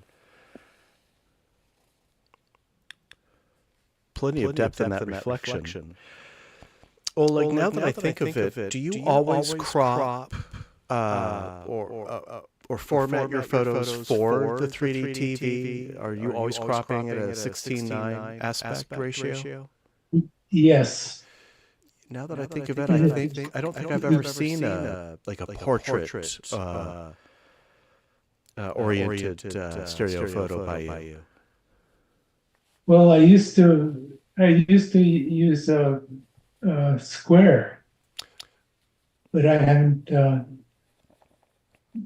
used that camera for years. Was that your medium your 70mm slides? Those were square, weren't they? Those were the large slides. Yeah. 2 by 2 inches or so. Yeah. Yeah, those were incredible. They had so much detail. Yeah, I remember you had a handheld viewer for them also. It was better than VR. It's still right behind me here. It'll always work. It'll never go obsolete. Doesn't need a software update. Doesn't need to be recharged. No subscription fee. No subscription. Yes. It'll be there waiting for you when you're ready for it. How old do you think that is, Oleg? Is that 100 years old? I don't know. Well, you did beautiful work with it. And in the digital realm too, of course. I was hoping that they would make a digital back for the cameras, but it never happened. Yeah, me too. All right, thank you. Digital back for a Classic optics. Yeah, people keep promising. Every now and then there's another Kickstarter, and it never happens. The one that I like was somebody was making a almost universal version that was in the form of a film cam that had a tongue of Yeah. Plastic and the sensor out on a little tab. There were people trying to make a Super 8 cartridge, a digital Super 8 cartridge to slip into an old camera, and I don't know what happened to that.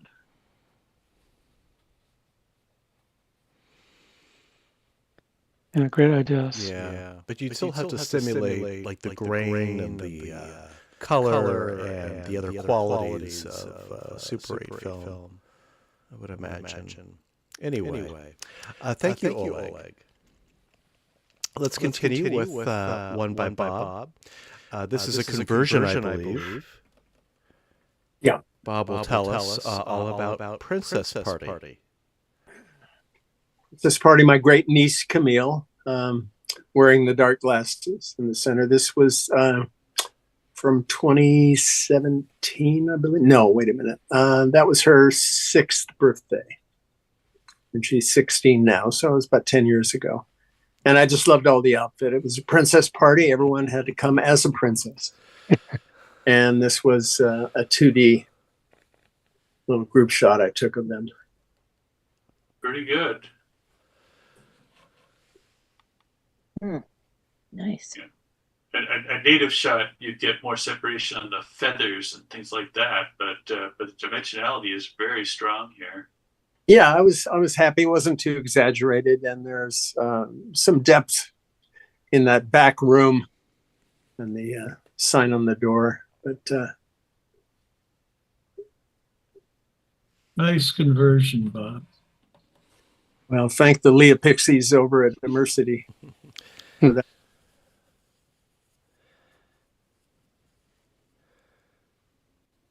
Yeah, it looks great. On the Lume Pad, they are in front of the window, which is not an objectionable effect. I lost my Lume Pad feed here. I was we're talking about the Holo Center. I was going to look for some images that I had a show there back in 2017. And that totally screwed up my Lume Pad. So now I can't get back and see this on there. But if you find the photos, send them to me. I'll show them as a workshop next week or next month. If these they had a show of all my a lot of my short 3D films. I see. Okay. So it wasn't a hologram show, but well, if you have photos of the event, we'd love to see them. Okay, well, I will send. I did take some 3D. I like how 5 girls only have 8 legs. Yeah.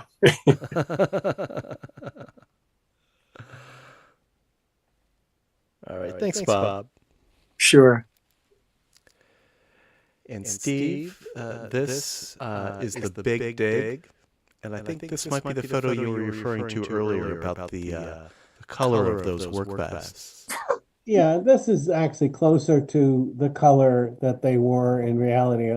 There's a couple where they were closer to me and maybe in a brighter sun, and they just went yellow. You can see a little bit of the yellow in there. This is my backyard, actually. They were putting in a new sewer. The city was, and luckily I didn't have to pay for any of this. I took so many pictures because they were right there in my yard. Never got this picture. I like the guy, holding the shovel, standing there, sort of in the circle of light in the center. But then the one where that was happening, the machine in the foreground was at a different angle in a different place that didn't look as good. So I merged the two, and I actually did a really sloppy job. I thought I could just do a soft edge because I was standing in the same place, and well, I don't recommend that. I ended up finally just doing a hard edge, and then I had to clean it up. But anyway, I think it's okay. Yeah, looks good. Got some exposed overlap between the chips on either side. So You can just crop in for your that. mic is your voice is really low. Sorry. I was saying you've got some exposed overlap between the left and right chips on either side, but you could just crop in to take care of that. Well, he's got quite a bit of the image through the window. So I would just You're pull the window talking about forward. the big machine there.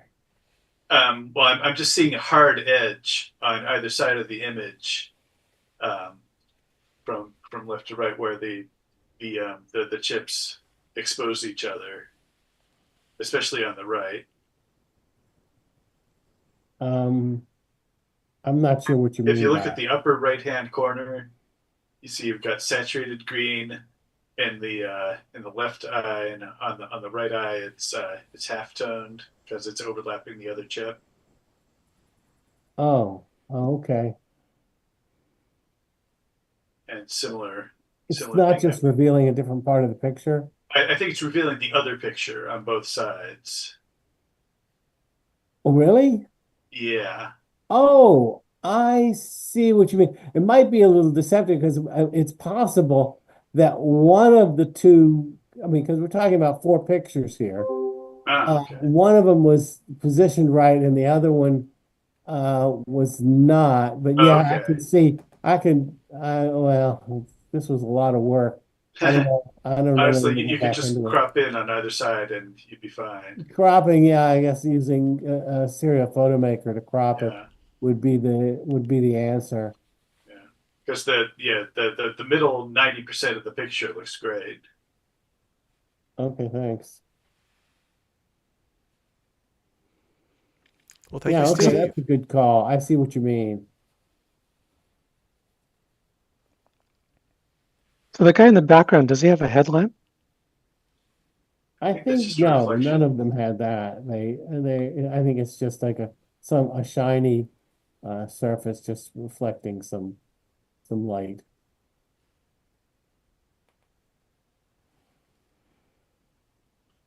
So just one little rail light came through the tree. Yeah, I see it. Well, thank you, Steve. Thanks, everybody. And that actually concludes our slideshow, but we're not done. We do have our poll. I'm going to run through the slideshow again. I'll just spend a moment or two for each photo and name the title. If you can, please participate in the poll. You can use your phone, tablet, or computer.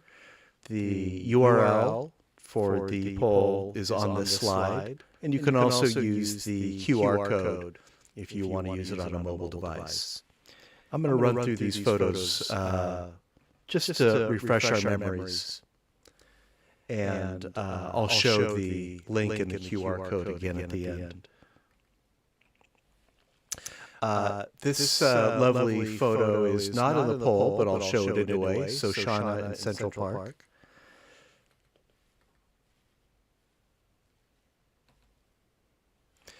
Followed by Security Company.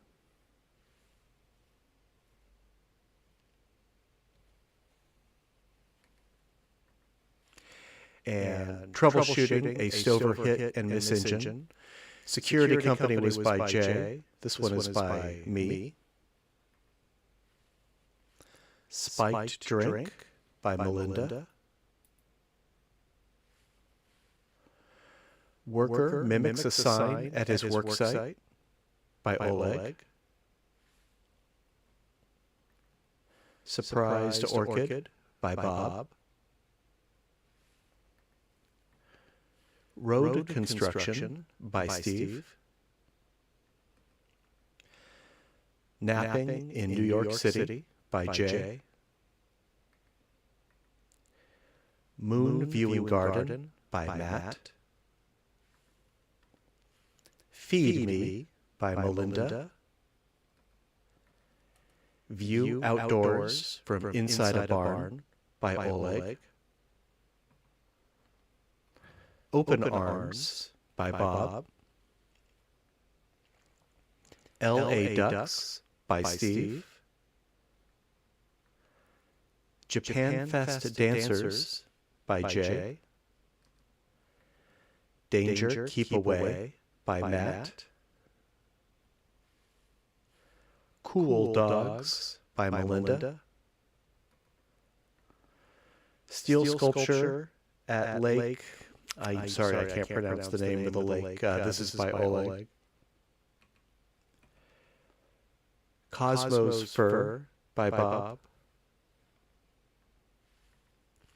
Fremont Street Patriots by Steve. Hollow Center by Jay. Australian Tea Tree in Light and Shadow by Matt. Bumblebee Among Pride of Madeira by Melinda. Puddle at Entrance to a Vineyard by Oleg. Princess Party by Bob. And Big Dig by Steve. I'll give everyone, 90 minutes, maybe 2 minutes to make your selections. Please participate if you can. I'll show the results after the poll, and then I do want to show this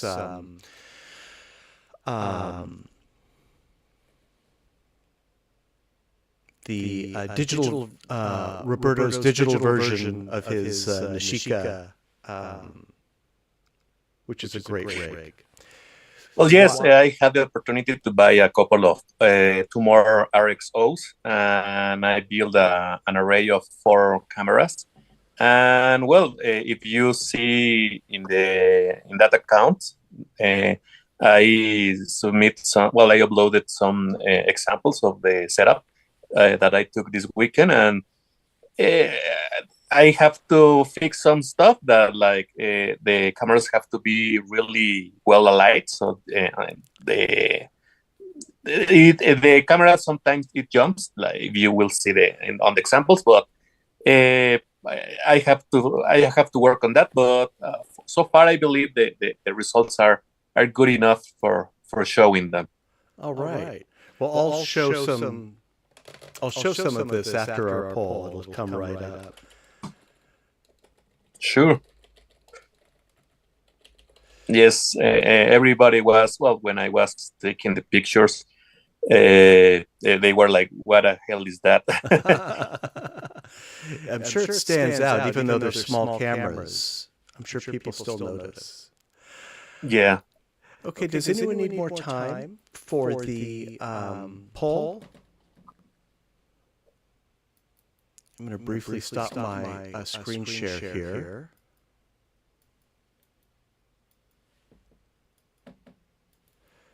And let me share the results.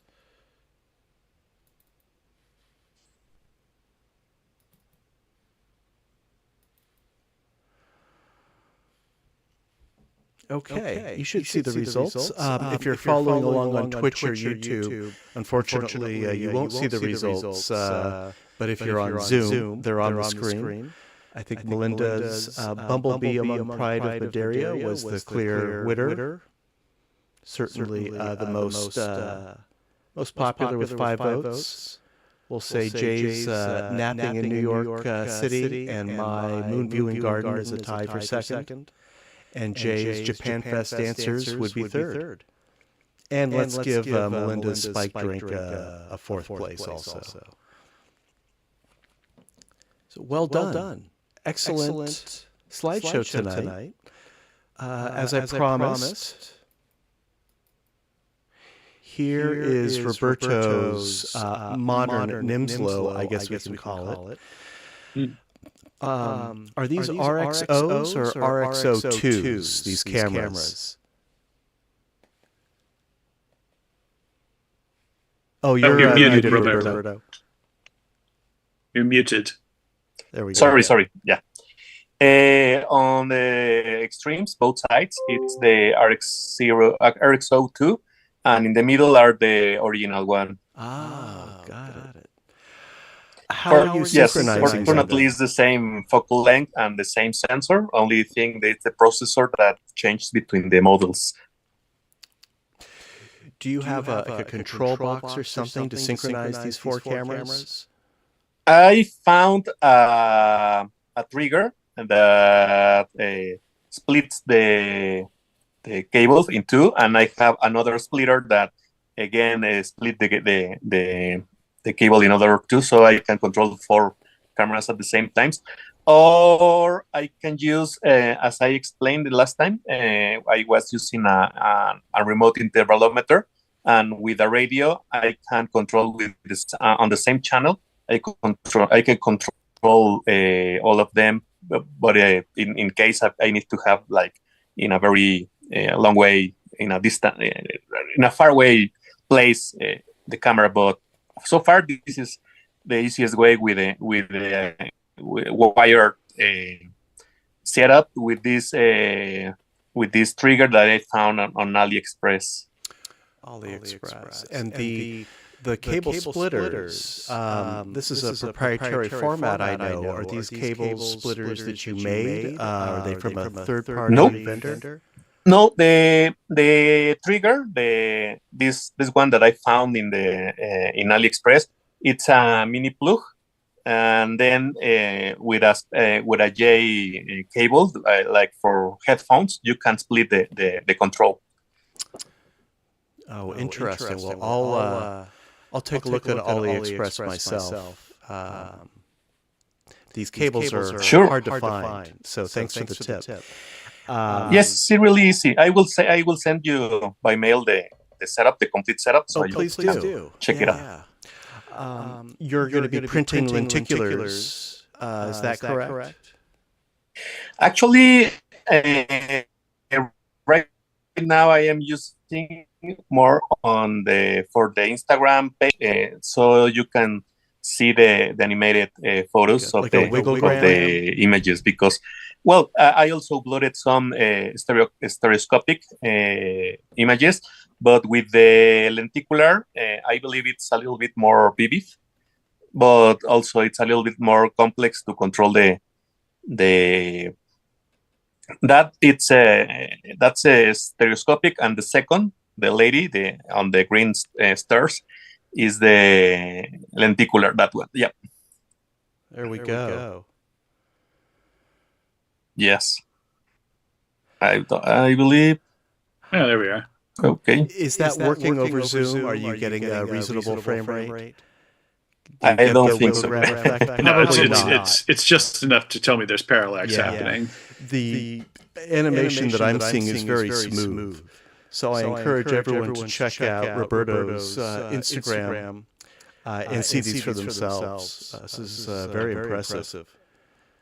Yes, if you on that post, you can. I have like 13 more animated, so you can continue with the next.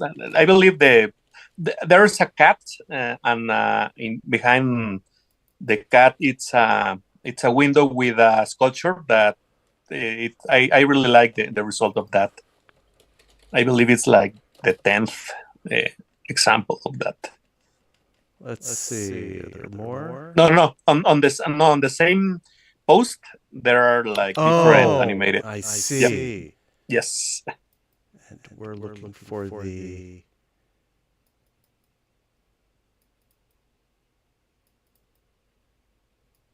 I'm just enjoying these as I go through them. I think that's the one. That cat. There we go. Nice. I'll put a link to your Instagram in the chat so that we can all enjoy this. Sure. With the full animation. So everyone check it out. And thank you, Roberto, for sharing. And sure. I'm looking I have forward to seeing a your lot of hypers fun next doing this. week. So I'm going to stop the share. And I'm going to call the meeting. We're only 10 minutes late, so thank you for keeping me under control tonight. This is something that I'm trying to be better at. Our next meeting is next week, May 13th. That's correct. Our special subject is hyperstereo. And please get your hyperstereo photos to me if you haven't already by Monday, May 12th. And if there aren't any other questions or comments, I'll end the meeting and I'll see everyone next week. All right. All right. Thank you. Thanks, guys. Thanks, Great Matt. meeting. Good night. Great slideshow tonight. Thank you. Good Bye-bye. night, everybody. Good night. Right.